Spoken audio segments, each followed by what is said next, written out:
자, 친구들 안녕. 시험 공부 열심히 하고 있나요? 선생님은 지금 금요일 지금 모두 다 퇴근한 시간 아니죠. 지금 교감 선생님과 김웅기 선생님만 남은 3명만 남아있는 야심한 밤에 여러분들의 성적을 높이기 위해 여러분들이 시험 잘 칠 수 있도록 도와주기 위해 퇴근도 못하고 이렇게 있습니다. 선생님이 고등학교 수준으로 너희들을 가르쳤기 때문에 고등학교 수준으로 시험 문제를 냈고 충분히 여러분들이 풀 수 있다고 생각을 하지만 그럼에도 불구하고 주변에 여러 선생님들이 걱정하시고 만류하셨음에도 불구하고 나는 내 고집대로 조금 그 고등학교 시험 문제처럼 갔어요. 그럼에도 불구하고 또 한편으로는 또 혹시라도 그러면 어떡하지 하는 걱정되는 마음에 내가 조금 더 도와줄 수 있는 건 없을까 하는 마음에 영상을 찍게 되었습니다. 자, 이렇게까지 시험 범위와 관련된 내용들을 총 복습하는 영상까지 너희들이 몇 번이고 돌려볼 수 있도록 영상까지 찍어줬는데도 불구하고 안 가르쳐줬잖아요. 몰랐어요. 또는 공부 안 했어요. 선생님이 정말 화가 나는 거 뭔지 알지? 서술형에서 백지내는 거 가만두지 않을 거야. 진짜 가만두지 않을 거야. 특히 회장, 부회장, 학습정보부장 이 세 친구가 똘똘 뭉쳐서 그 반에 공부 안 할 것 같은 사람, 서술형 안 해온 것 같은 사람 알려주라고, 가르쳐주라고. 알겠니? 너희 수업 딱 들으면 저거 서술형 나올 것 같아 느낌 빡 오잖아. 그러면은 적어가지고 좀 돌리라고 각 반에. 야, 시험은 상대평가가 아니란 말이야. 너희들이 잘 맞으면은 우리 반 전체가 다 잘 맞을 수 있는 거야. 3학년 전체가 잘 맞을 수 있는 거야. 공부 좀 하라는 의미에서 영상을 찍으니까 여러분들 정말 공부를 잘 해주시길 바랍니다. 일단은 선생님이 시험과 관련된 시대들을 좀 위에 좀 적어봤고요. 거기에 대한 내용들을 쭉 한번 키워드만 한번 적어봤습니다. 여러분들도 선생님이 아니더라도 이렇게 정리하는 연습, 습관 들여야 고등학교 때 성공적으로 내신 시험 칠 수 있습니다. 자, 그럼 볼게요. 일단 시험 범위는 일제강점기와 그리고 해방과 분단, 요 시기다 이렇게 이야기를 했습니다. 일제강점기는 얘들아 어떻게 공부해라? 일본이 우리를 어떻게 통치했고 거기 우리 맞서서 어떻게 저항했는지 외워라 이렇게 이야기를 했었죠.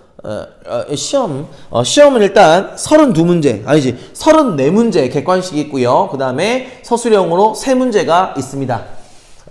그러면은 한번 봅시다. 일단 1910년대, 20년대, 30, 40년대 일본이 우리를 어떻게 통치했는지부터 먼저 보자. 이거 모르면은 정말 너희들은 속상하다. 10년대 무단통치, 20년대 소위 문화통치, 실제로는 기만통치, 민족 분열정책 이렇게 이야기했고요.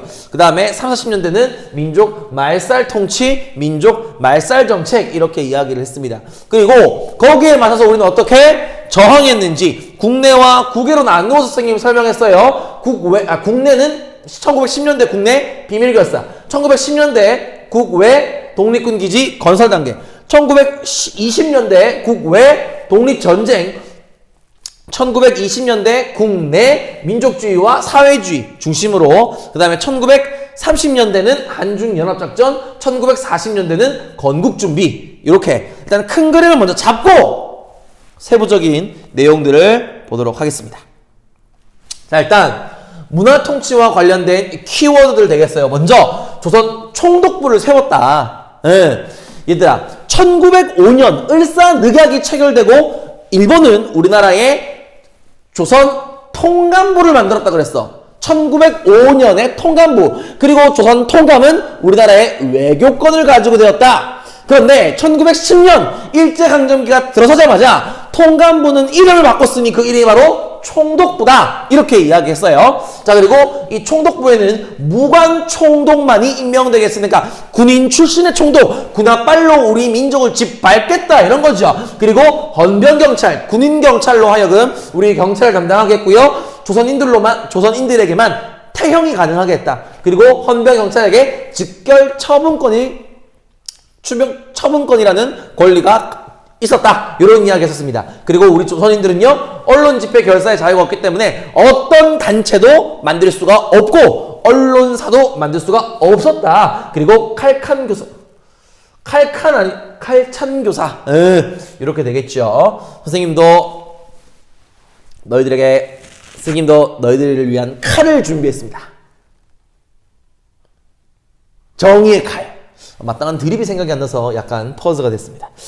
자, 그 다음 1910년대 경제적으로 본다면 토지조사 사업이 실시되었다. 근데 얘들아, 토지조사 사업의 포인트는 뭐였니? 그냥 일본이 직접 자기들이 토지를 조사하겠다 뭐 이런 게 아니고 일본 관리들이 직접 우리나라 영토를 조사하겠다 이런 게 아니고 기한 무신고제라 그랬어. 기한 안에 신고 안 하면 어떻게 되는 거야? 땅을 빼앗아 가지고 일본한테 준다 이런 거죠. 그리고 세금을 많이 걷어들였다. 토지조사 사업의 결과 어떻게 됐습니까? 법적 지주권은 강화되었지만 경작권, 소작권은 인정되지 않았다. 그리고 또 일본인 지주가 엄청나게 늘어났다. 그러면서 토지조사 사업 이후에 우리나라에 진출한 일본 기업, 일본인들이 엄청나게 늘어났다. 대표적인 회사가 뭐였어요? 동양척식 주식회사였습니다. 동양척식 주식회사가 일본인들의 한국 요거를 진출을 유도하고 도와줬다. 이렇게 우리 교과서에서 살펴봤습니다. 이렇게 우리 1910년대에 대한 내용 알아봤고요. 20년대에 대한 통치 한번 보도록 하겠습니다. 3.1운동 이후에 일본은 통치 방법을 바꾸었다. 어떻게? 무단 통치에서 소위 문화 통치로 바꾸었다. 이렇게 이야기를 했어요. 그래서 말로는 일본인과 조선인을 동등하게 대우하겠습니다. 이야기하면서 이러한 이야기들을 했다고 그랬어. 문관 총독 가능하게 해줄게. 법적으로 제도를 바꾸고요. 헌병경찰이 아니라 일반경찰제 실시하고요. 언론 집회 결사의 자유를 일부 허용했습니다. 요것만 들으면 야 그래도 20년대 우리나라가 살기 좋았겠네 싶지만 실제로 그랬나요? That's no 아니었다라는 거죠. 문관 총독이 가능하겠지만 실제로는 그것이 시행되지 않았고요. 일반 경찰제 실시한다고 했으나 실제로 경찰 수나 경찰 기관은 엄청나게 많이 증가시켰고 언론을 허용한다고 해놓고 검열 같은 것들을 강화해가지고 마음에 들지 않는 것을 삭제하거나 압수하였다. 그렇기 때문에 이 문화 통치의 본질, 겉으로는 뭔가 문화적인 척, 겉으로는 우리가 잘해주는 척 했지만 그 문화 통치의 본질은 뭐였다? 실제로는 우리를 속이는 기만 통치였다. 그리고 속내를 좀 더 자세히 살펴보니 7.18을 육성하던 민족 분열 정책이었다. 요거 너희들 포인트가 되는 거죠. 만약에 문화 통치의 본질을 서술하라 이렇게 이야기를 하면 일단 너희들 뭐라고 이야기할 수 있어야 되니? 문화 통치는 본래 이런 것들을 할 수 있도록 하는 척 했지만 그 본질은 이러가지고 그 본질은 기만 통치였다. 그리고 7.18을 육성시키는 민족 분열 정책이었다. 이렇게 우리가 이야기할 수 있어야 된다는 거야. 됐니? 그 다음 20년대 여기서 끝이 아니잖아. 이거 하나 더 있잖아. 산미 증식 계획을 실시했다. 산미 증식 계획 왜 실시했어요? 우리나라에서 쌀을 가져가려고. 그래서 실제로 보면은 우리나라의 쌀 생산량이 1920년대까지 엄청나까지는 아니고 1920년대까지 쌀 생산량이 늘어나기는 늘어납니다. 그런데 우리가 교과서의 그래프 표로 봤겠지만 우리나라 사람들이 소비하는 1인당 쌀 소비량은 오히려 줄었다는 말이야. 생산량은 늘었는데 소비량은 줄었다고. 도대체 이런 현상이 왜 생겼냐고? 바로 증산량보다 수탈량이 더 많았기 때문에 우리 1인당 쌀 소비량은 줄었다. 이렇게 볼 수 있는 것이죠. 다시 너희 교과서에서 본 우리 그래프 스님이 정말 중요하다고 이야기했잖아. 그 그래프 보면은 생산량이 늘어나고 있다고. 얘들아 왜 늘어난다고 이야기해야겠어? 그래! 산미 증식 계획을 실시하면서 우리나라의 쌀 생산량이 늘어났다. 근데 1인당 소비량은 줄었다고. 왜 줄었다고?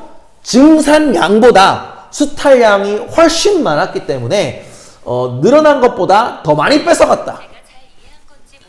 너는 잘 이해 못했지만 여러분들만 잘 이해하면 되겠습니다. 자, 이렇게 이것도 서술할 수 있어야 한다. 이 말인 거죠. 자, 그 다음 1930, 40년대 민족 말살 통치로 갑니다. 이 민족 말살 통치는 갑자기 왜 일본이 우리 민족성을 없애려 했나요? 그 배경이 뭔가요? 라고 물으면 너희는 뭐라고 이야기해야 돼? 기억나니? 얘들아, 근데 너희들 그렇게 적으면 안 된다, 알겠지? 그렇게 적으면 틀렸다 할 거야. 틀렸다 할 거야. 알겠지? 전쟁, 이거 아니고, 뭐라고 이야기해야 돼? 만주사변, 중일전쟁, 태평양전쟁, 계속해서 전쟁을 일으켰다. 그러면서, 민족 말살 통치의 목적은 뭐예요? 한국인과 우리나라에서 나오는 자원을 전쟁에 이용하려 하는 것이 민족 말살 통치의 목적 되는 거죠. 다시 말해서 민족 말살 통치의 배경과 배경은 전쟁을 엄청나게 많이 일으켰는데 만주, 중일, 태평양 전쟁 엄청나게 많이 일으키면서 우리나라에서 나오는 자원, 인적 자원, 물적 자원 이런 것들을 모두 전쟁에 활용하고 싶어 했기 때문에 민족성을 없애는 민족 말살 통치를 실시했다. 이렇게 우리가 이야기할 수 있어야 된다는 거죠.